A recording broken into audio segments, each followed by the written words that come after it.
this episode of Voice of the Sea, we're talking about the need to conserve fresh water in Hawaii as we face a future of reduced rainfall, increased drought, and a growing population.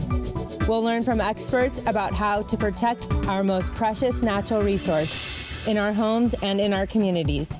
First, I talked to Micah Kane and Tim Johns at the Hawaii Community Foundation to learn more about the Freshwater Initiative for the year 2030.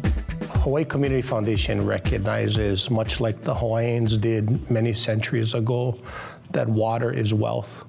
And water is wealth of a community, and a community is only as strong as the wealth that it has. And water is such a critical element to assure that a community can thrive, whether it's the jobs it provides, the homes it provides, or the quality of life it can provide. Hawaiians felt early on that vai, which is water, also translates to wealth, which is vai-vai. Mm-hmm. And there's a rationale behind that we should understand and embrace. We all need to be at the table in the different environments that we work, whether you're a constituent and a homeowner in a community, a legislator trying to craft policy, a business maker trying to make a profit, or a nonprofit that's passionate about this issue. We have to take off our own personal jerseys, and we got to put the Hawaii jersey on. Water is the most critical element for our long-term success as a place. We need to put ourselves in a position where we are determining our destiny. We asked the scientists to come in and tell us, what do our aquifers have now? What do they produce now?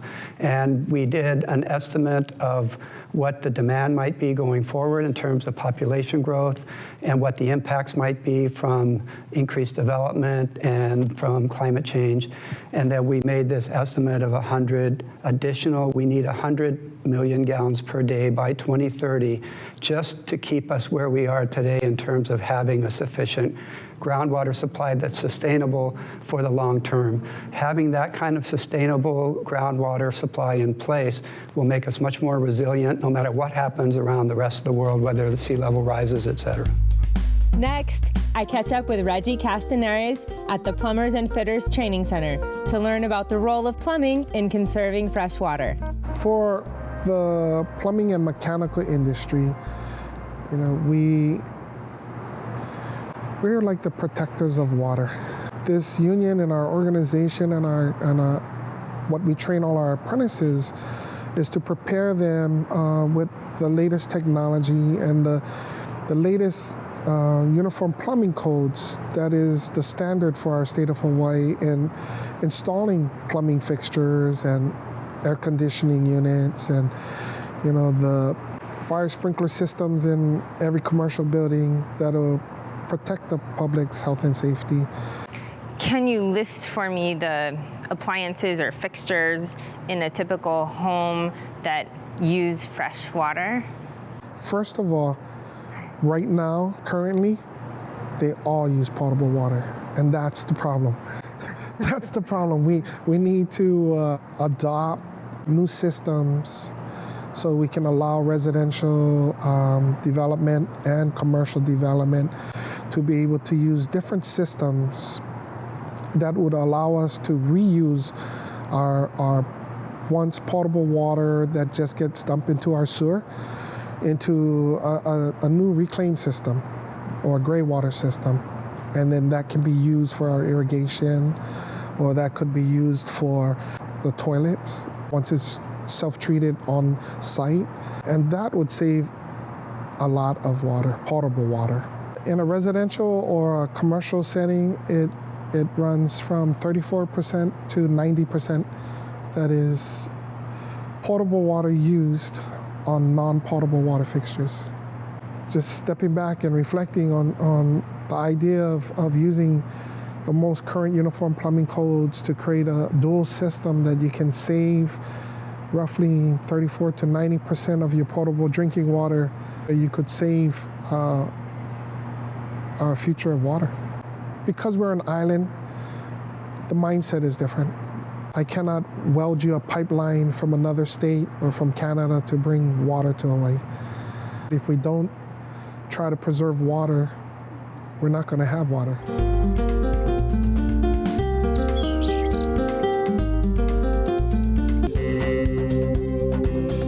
The University of Hawaii's Sea Grant College program focused on Hawaii's coasts and its communities through sustainable development, safe seafood supply, sustainable coastal tourism, hazard resilience, and healthy coastal ecosystems.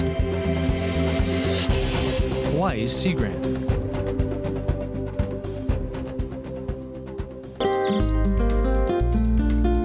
Welcome back.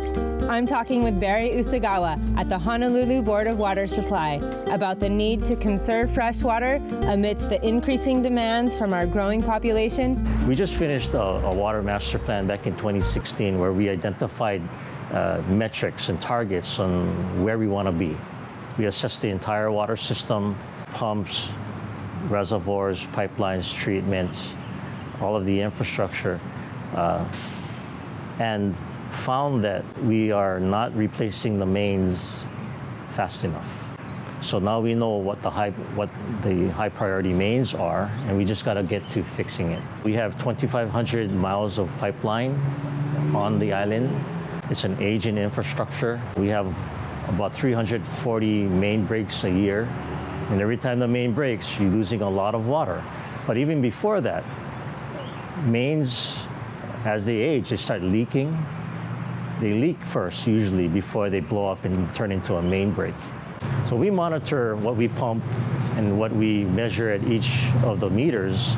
The difference is still around 8%, which is around the national average. We're making progress. It used to be much higher, but I expect that to go down as we start to replace our mains, those ones that are leaking and the ones that are breaking. Of course, we get our water from rainfall. Having healthy forests in the conservation districts, right, captures that rain, slows its runoff, allows it to percolate into the aquifers, sustains the aquifers and sustains the streams. So we have a number of watershed management programs in the Mauka watersheds to improve the health of the watershed.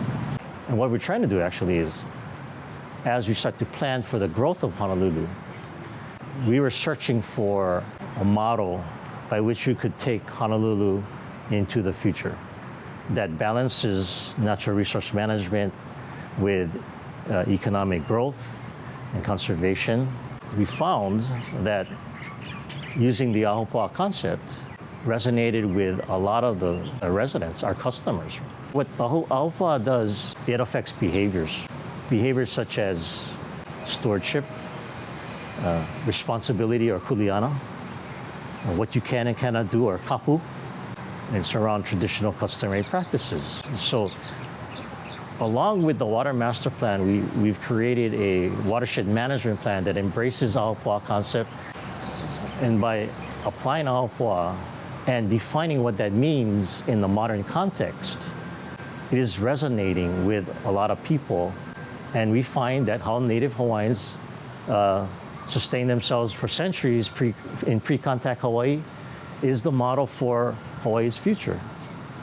What a revelation. Climate change will bring more variable rainfall in the future. That's what the university's researchers are telling us. There's going to be more intense droughts. There's going to be more intense floods. So the future may be drier, but when it does rain, it's going to come down in buckets. And we've seen flooding in Ainahaina, in Manoa, the last decade or so. So how can we capture that stormwater and reuse it? We can do that two ways. One, we have 4 dams in Nuuanu. One project that we're working on is capture the stormwater in Nuuanu 4, which is the biggest one at the very top. Drop it down through about 2 miles of pipeline to Nuuanu 1. That's a 600-foot drop in elevation, right? And we run that water through a hydroelectric plant and make renewable energy. Then we take that water and filter it and inject it into the ground, and it recharges the aquifer, which happens to be right above one of our large pumping stations, our Kalihi pump station. That application of stormwater and managed aquifer recharge and hydroelectric generation is new technology, but it is definitely following the concepts of aoaʻoa.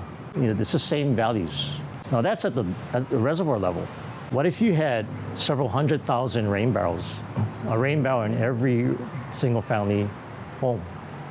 It not only captures the storm water and you can irrigate your potted plants with that, but it also prevents runoff, polluted runoff that may affect our streams and our nearshore waters. Everyone doing their part by capturing storm water and reusing it, there are multiple benefits. That's why it made our rebate program. Our drinking water supply is 100% groundwater. And yet with climate change and we need to diversify it, meaning stormwater capture, recycled water, some desalination, because we have to prepare for drought. There's going to be much more intense drought in the future. What keeps me up at night is really sea level rise, what climate change will bring. By 2100, one of the models is showing rainfall will reduce in Waianae up to 65%, less than today. Leeward Oahu will get drier. We know what areas will be flooding in the future. Waikiki, Kaka'ako, Iwalei, Mapunapuna. Our main breaks are going to take longer to fix. We had 4 or 5, actually it's 5 main breaks we had to wait for low tide because we could not pump the water out because the water table is so high. There are low points that's not going to drain. And so it's a combination of lifting streets, lifting private development, but also like Miami, they installed stormwater pumps to pump the water out of the low points. I think we need those 3 things.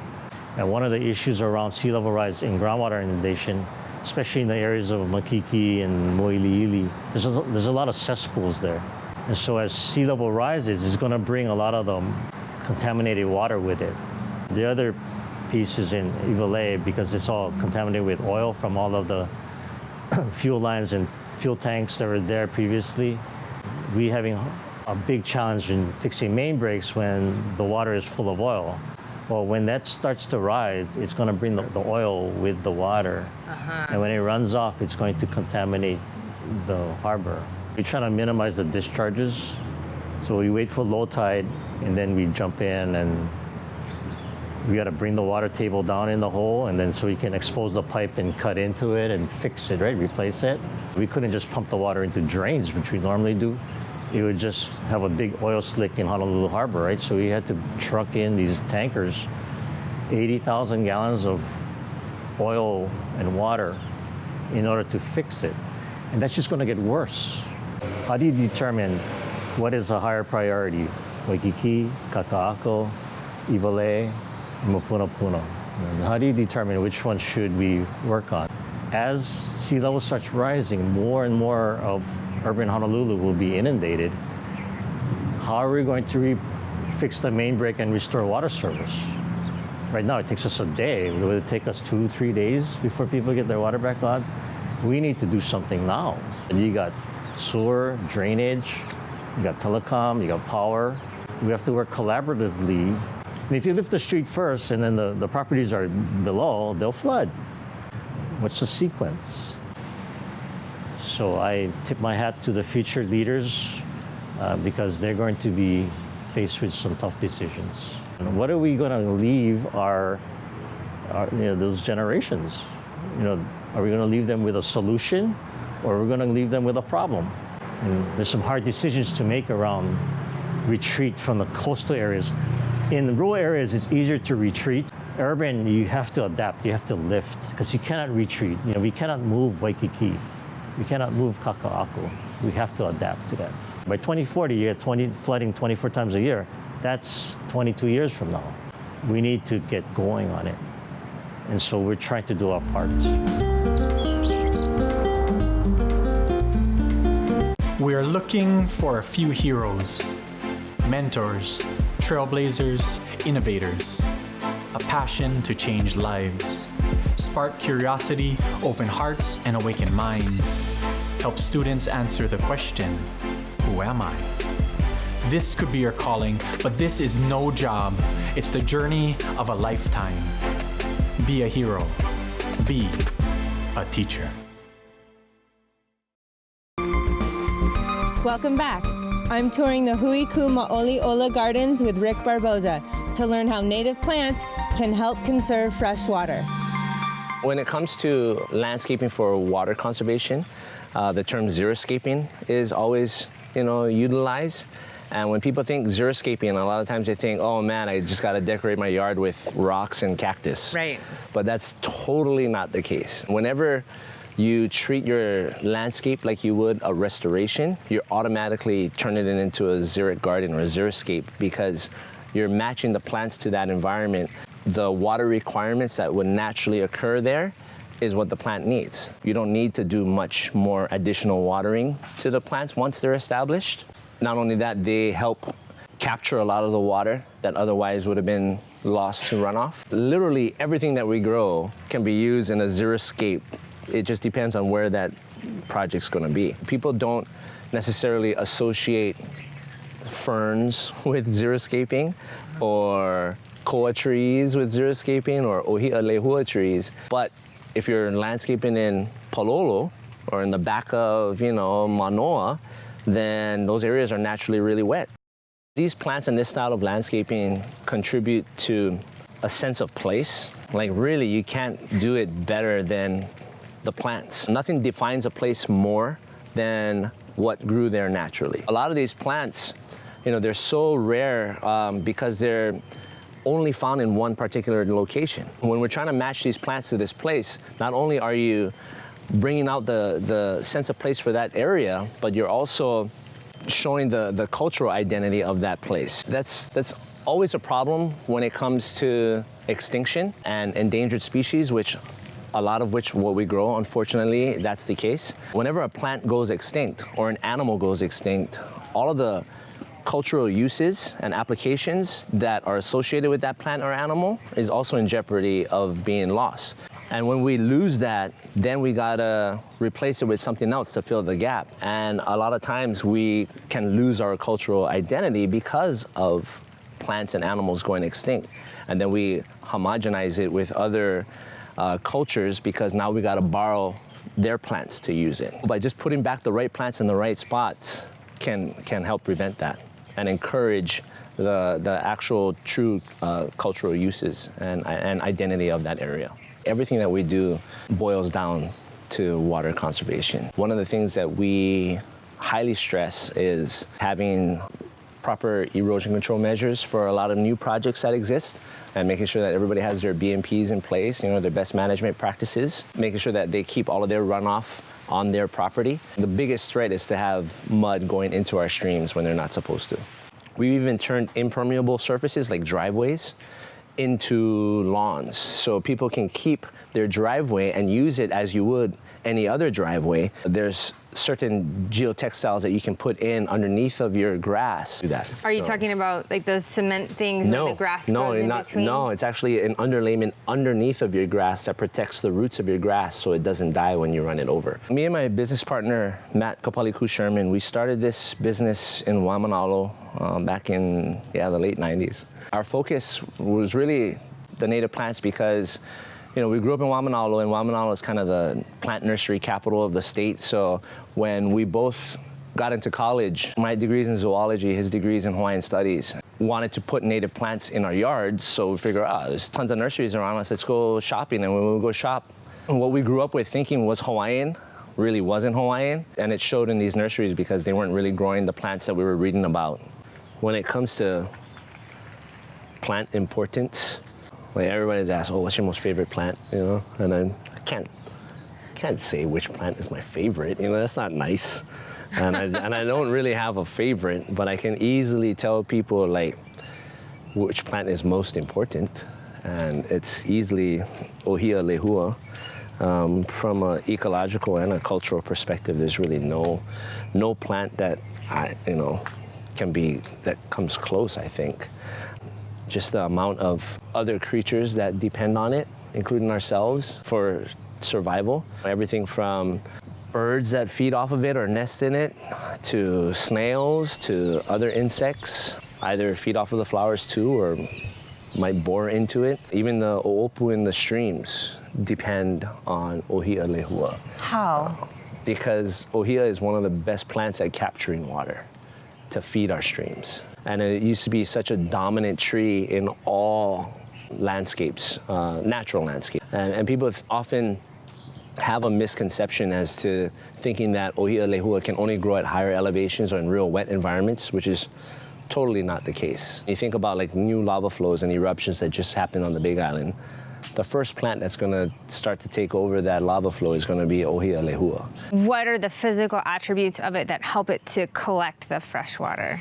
Well, I think it's all in its roots. It's got a real fibrous root system that when you go up into the forest, it turns the ground more into like a sponge to absorb that water, but it doesn't necessarily use all of that water, so it channels that water down. Every single plant that we grow has a story attached to it somehow. If it's not a cultural story or a cultural use, there's an evolutionary story that's attached to it. Even here in Heia, it's a pretty lush ahupua'a, but we're pretty much surrounded and dominated with non-native invasive species, which they suck up a lot of water, or they actually promote runoff into our streams.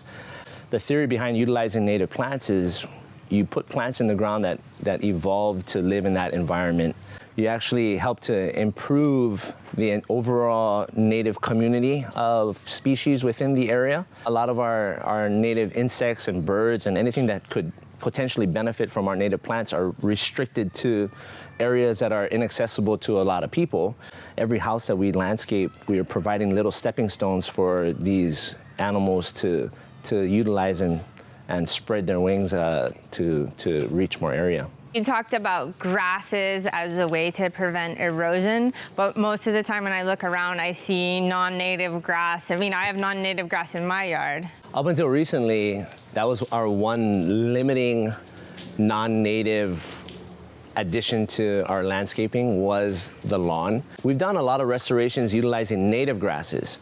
However, those grasses aren't typical for what people would often assume as your lawn type of grass. But recently, we started growing another grass that we found that kind of does fit that role. And what we've done is this one particular species of grass, which is called manino, we've collected from different populations at different elevations, and we crossed them all together to try and develop a more durable plant that can handle various environments. We're actively trying to propagate it as much as possible in order to fill that gap that we're missing.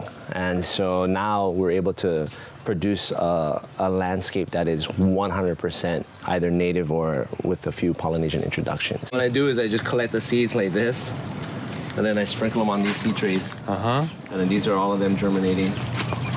Can you tell me the name of that plant again?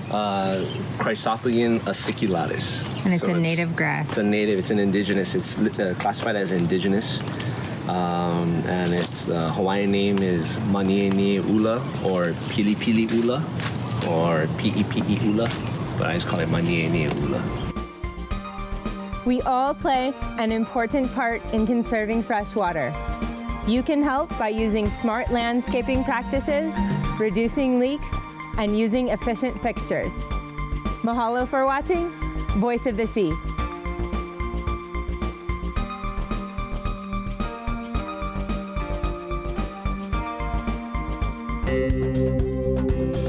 The University of Hawaii Sea Grant College Program, helping coastal communities of Hawaii and the Pacific through research, education, and outreach. Serving the community, from elementary to graduate students. Hawaii Sea Grant.